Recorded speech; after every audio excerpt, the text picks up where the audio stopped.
What's going on, you guys? It is your girl Jade, and I am back for another video. It is not my normal video that I usually do. This one is kind of going to be like a story time, so I'm not going to talk too much except about what this is about. 3 years ago, something happened to me that was traumatic to me, at least. Other people might not consider it to be traumatic, but for me and the way I handle my emotions, it was very traumatic for me. When it first happened, I kept saying in older videos, I'm going to tell you what happened next week. I'm going to tell you what happened next week. I'm going to tell you what happened next week. But next week never came around. I just kept trying to put it off. And I don't know if it was because I just didn't want to address the issue or I felt it wasn't important.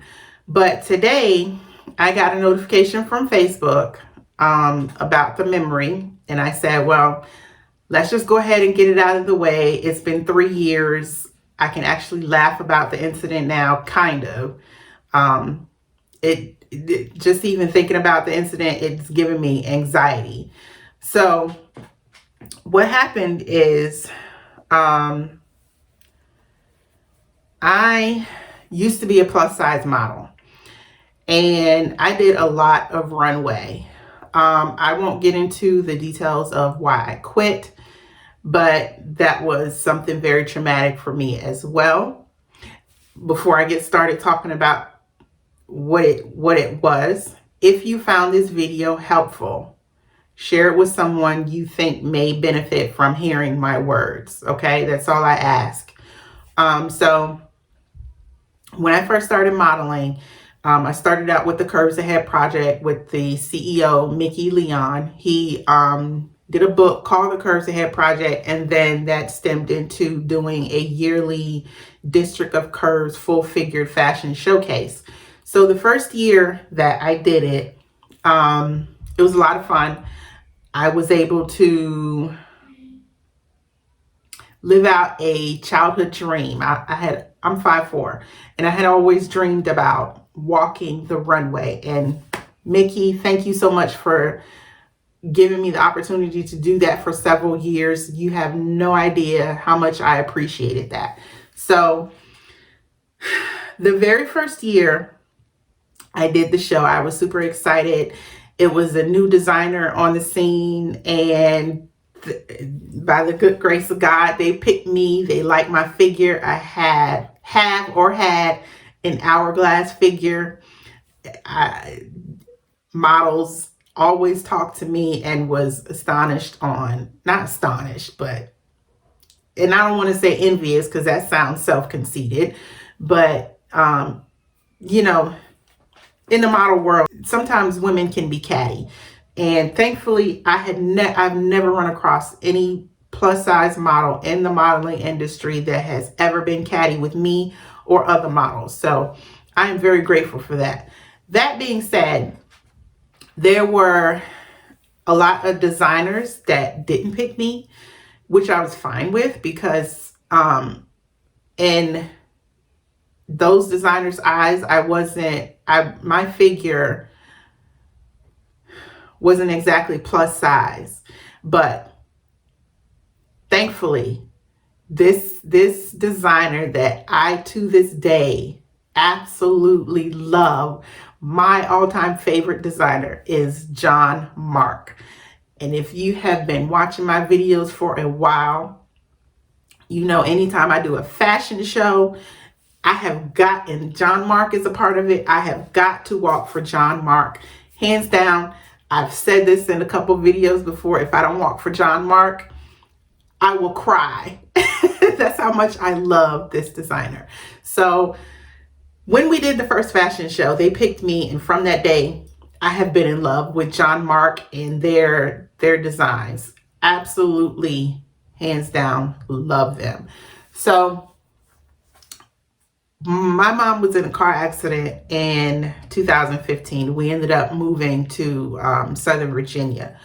But John Mark is in the DC area. So even doing the District of Curves fashion shows and with my mom being sick, I was always traveling back and forth between DC and Southern Virginia. So this particular year, in 2017, John Mark reached out to me and they said, I know you live in Virginia, but is there any chance that you would want to do this fashion show? I was like, count me in, let me know what date and the show time, and I will be there. You ain't even got to ask. Like, you know what it is, because you John Mark, like, what I'm going to do? Say no? So that's basically how that went. Backstory, I have PTSD from the military and a previous relationship. I'll say that much. So on top of PTSD, I also have anxiety. And I try my best to manage both. And most days are difficult on top of being an introvert. So all of that coupled, and I say all of that to give you a backstory of how this incident happened and how I responded the way that I responded. I'm getting nervous and my heart is racing because I'm even talking about this incident.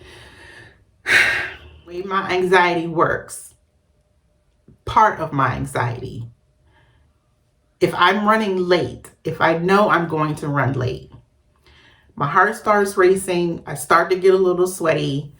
I almost nearly have a panic attack when my anxiety is that bad. And that's just running late. That's just one of the triggers to my anxiety. So I made sure, like I said, I had enough time, and thankfully I made it to my destination without rushing, anything like that. So me getting to DC was not the problem. The problem that created the anxiety is what happened after the show. So if you've never been to DC, you don't know how DC works, get a map. Always use your GPS, whether it's your phone, your own car navigation, whatever the case may be, use it. So I'm using my phone to get to where I need to be, right? And I get to the venue, and I think I had about 20 minutes to find parking. And I wanted 30 minutes because I know how DC is. So I had about 20 minutes to find parking.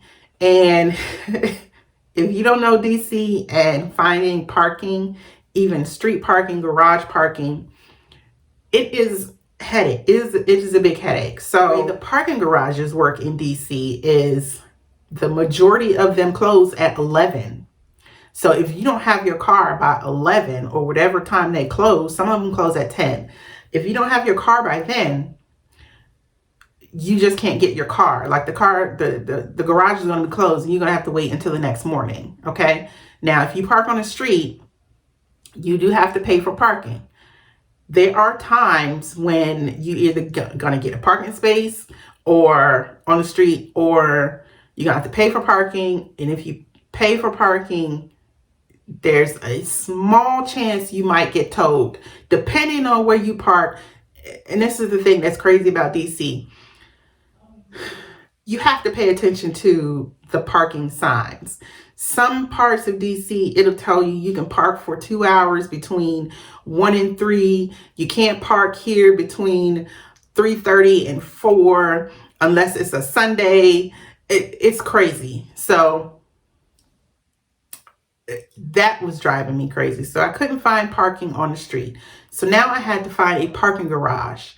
So I'm driving around another 15 minutes and my mind is starting to freak out because I'm like, they told me to be here at 4, but it's now 3:45 and I can't find parking. So now my anxiety is making me stressed out. And I'm like, they're not going to let me walk because I can't be there at 4. Now I've driven all the way to DC, and what was it for?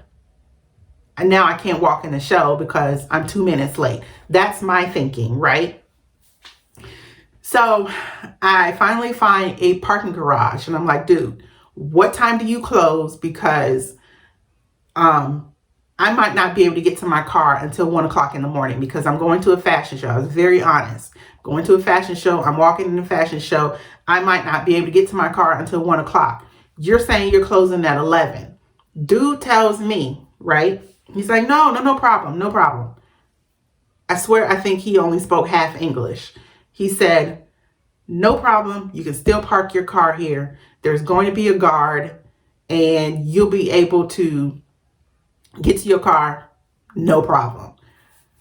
He gave me my ticket. My ticket number was 666. The way I am spiritually, I said to myself, no, ma'am. Turn this car around. You're not parking here. Go find somewhere else to park. Text the designer and let them know you're going to be running late, because they knew I was coming from Virginia. So, but I didn't, because my head was like, I'm walking in a show. Like, I'm going to park my car here. It's just a number. Ignore it. So I let it go. I was like, all right, go park my car here. I had an iPhone, but I did not know your iPhone had an option to let you know where you parked your car. So I'm 5 blocks from the venue. And if I'm remembering correctly, I think I parked on H Street or something like that. You know, the streets don't even matter at this point. But I know I got out of my car and I should have taken a picture. I got out of my car. I got to street level. I paid attention to where I was parked. I paid attention to the building. I turned right. I went up 3 blocks, like my map said, and I went over to the left 2 blocks, and that's where the venue was. So I'm not thinking too much of it. I'm going on about my day. We get to the venue, and this is why I say you have to keep your anxiety in check. I get to the venue, and I think I'm 5 minutes late. The designer's not there, which is not the designer's problem, because the designer didn't need to be there at that time. The models had to be there. So we sat around for probably 3 hours, which is normal. Okay. So, and again, I say this, that is not the designer's problem. So I'm sitting there and, you know, I'm with all of my model acquaintances and friends and all that stuff. And we're talking, chilling, whatever. And we get through the show, and I want to say it's probably 12:30, 1 o'clock in the morning. And I'm walking to my car and I'm smiling, but it is not a joke. I am freaking out. The venue was close to a club. Now, if you can imagine, I have on all black because that's what you report in. When you're going to a rehearsal, you report in black t-shirt, black shirt, black leggings, and your heels. Now, I took my favorite Jordans with me because that's what I walk in. So I'm walking the street at 1:30 in the morning, close to club letting out time. And of course I'm nervous because I have a heavy bag that I'm carrying and my phone is on about 15%. So I go back the way I came to where my car is supposed to be. I get there. The garage is closed, and I knew that. However, where I walked to was not where my car was. It was another building. It did not look familiar.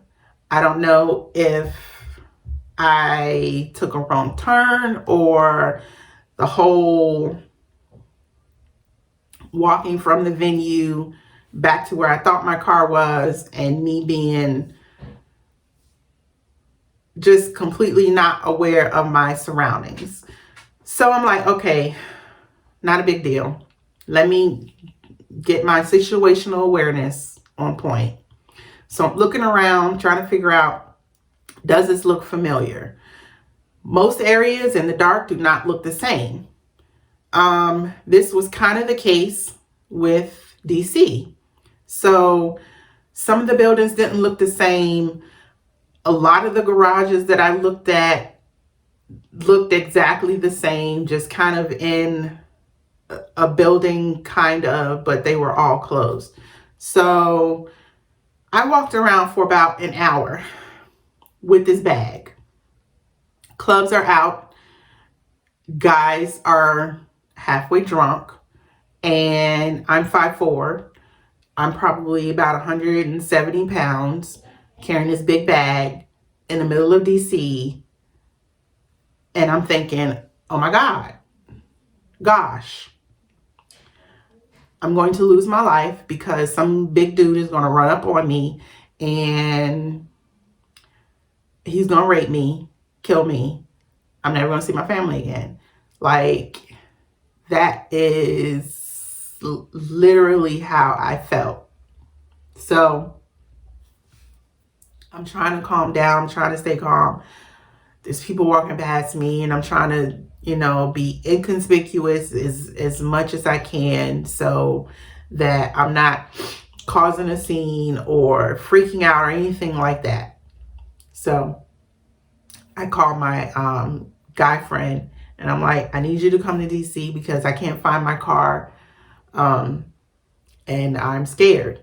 He couldn't come because he was drunk. And at the moment I was super pissed because you're supposed to be my friend and I don't care if you are drunk. I'm telling you I'm scared and I can't find my car.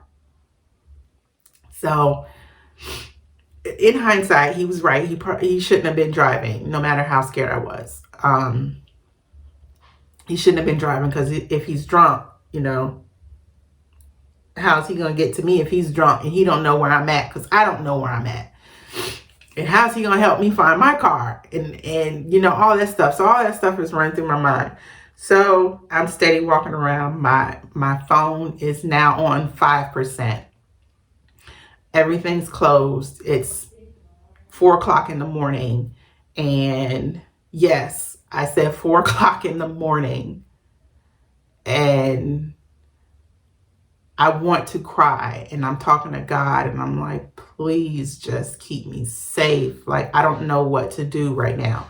I am lost at this point. I don't even know where the venue is. I don't know how I got turned around. I've been walking around for 4 or 5 hours now trying to find out where my car is.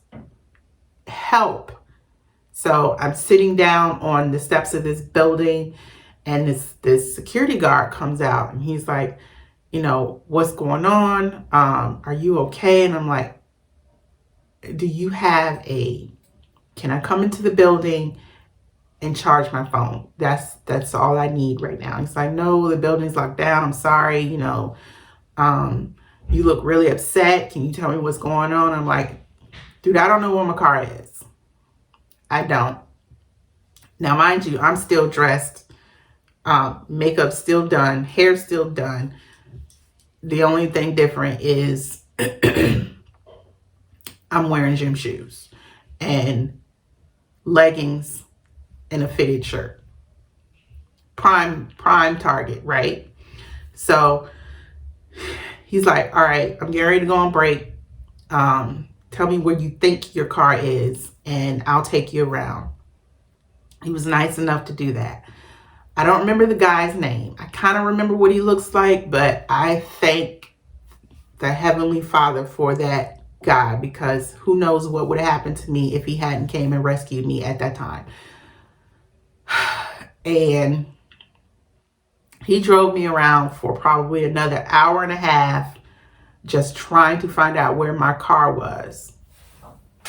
And finally, he had to come off his break and do some runs, check on the other buildings in DC. Now I'm riding in this dude's car and I'm not even afraid. Like, he came off as just this good Samaritan trying to help this young lady find her car. Locked in a garage somewhere. He asked me where he could take me because he even went to borrow money to put gas in his car because I didn't have any money.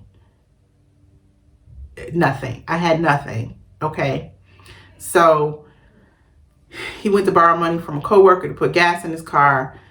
He drove me around a little bit more and he's like, look, I got to get back to my building. I don't want to abandon you, but is there a hotel maybe I could take you to, or a family member? He's like, I'll take you wherever you have to go, but I do have to get back to work and I'm really sorry. I said, no, don't apologize. I wish I could give you some kind of money, but I really can't. So I take that back. I think I had $5 cash.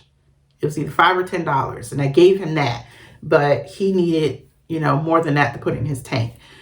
But I gave him the cash that I had. He put some gas in his car. I went to get some more money from another coworker to put more gas in his car. And about 6 o'clock in the morning, I had fallen asleep in his car. He let me sleep in his car for about an hour. He came back to get me and he was like, okay, I have to take you somewhere. So I'm on my phone before it dies. Now I'm like 2% right now.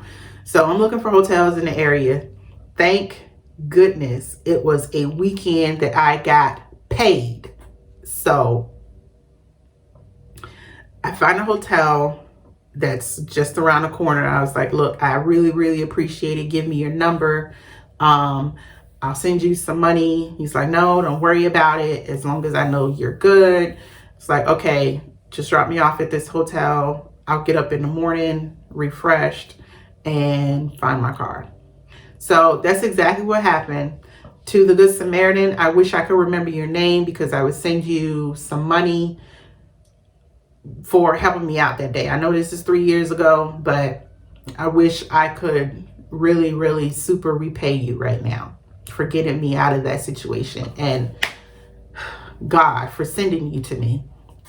So I get to the hotel and I check in and I'm like, all right, I can calm down now. I'm safe. I'm going to sleep for a couple of hours, get up about 9 o'clock and go find my car. I forget, and I had to check out at the hotel about 12. So I knew I had at least 4 hours to find my car. So let me rewind. During that period of me walking around for 4 hours, I went to probably 6 different garages in a 1 mile radius. Just walking around trying to figure out what garage my car was in. So I get up the next morning and everything looks, like it did the day before when I was coming to rehearsal or to the show. I stopped by one garage. No, that's not it. And the guy was nice enough to, he understood my situation. He said, yeah, go ahead, go down in there, look, see if your car is down there. My car wasn't in there. I went to another garage and I was like, dude, I lost my car. I don't know where I parked it. Can I go look and see if it's in this garage?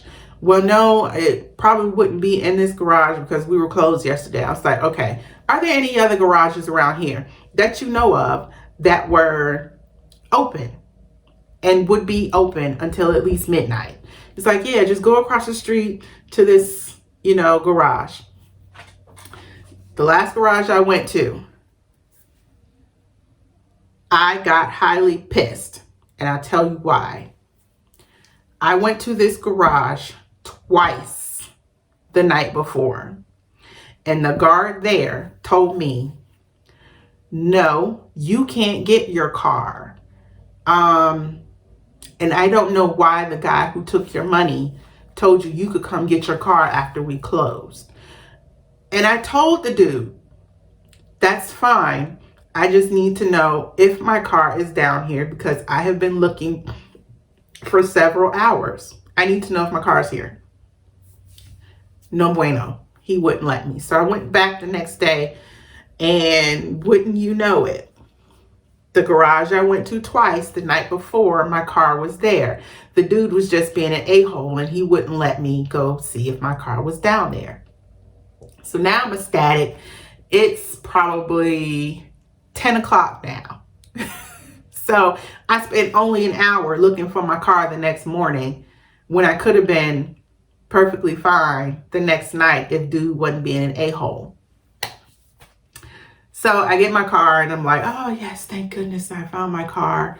I go check out at a hotel and I'm rejoicing, and I tell you the lesson in all of this. 1, stop letting my anxiety control my life. 2, know how to use your Google Maps to let you know where you parked your car. I can laugh about that now. 3, if you're running late, it's okay. Wherever you're running late to is going to be there. And the biggest lesson I say I took away from that is the first one. You have to stop letting your anxiety control your life. I learned so much that night just from being placed in that situation. And it wasn't so much that the anxiety played a big role in it. It was, I didn't want to be late. So I parked at the first parking, not even the first parking garage, because I drove around trying to find somewhere even remotely closer so I wouldn't have to walk that far because I knew it was going to be late. I took the first parking garage that I thought I was going to be able to find because I didn't want to be late. So, like I said, learn what your triggers are to your anxiety. Learn how to control that even without medication. Learn how to be able to calm yourself down. One of my triggers, like I said, is running late. And I have learned to try to control that panicky, oh my God, I'm running late mentality that I have. If this has helped you, if you think it'll help anyone suffering from PTSD or anxiety, please share this video with them and let them know it's okay. Try to learn your triggers. Try to find something that'll keep you calm when you're getting ready to have an anxiety attack or a panic attack. So if you think this will help someone, share it with them.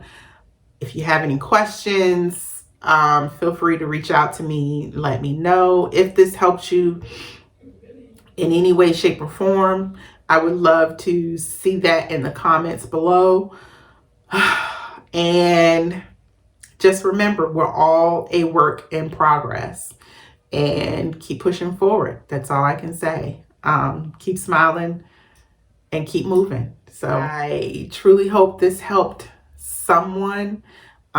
If you're suffering from PTSD or anxiety, let me know in the comments below. How are you dealing with it? Share your thoughts on how you deal with it. And, you know, one day at a time, that's all we can do. So that's all I have. So I will see you guys sometime next week. Take care.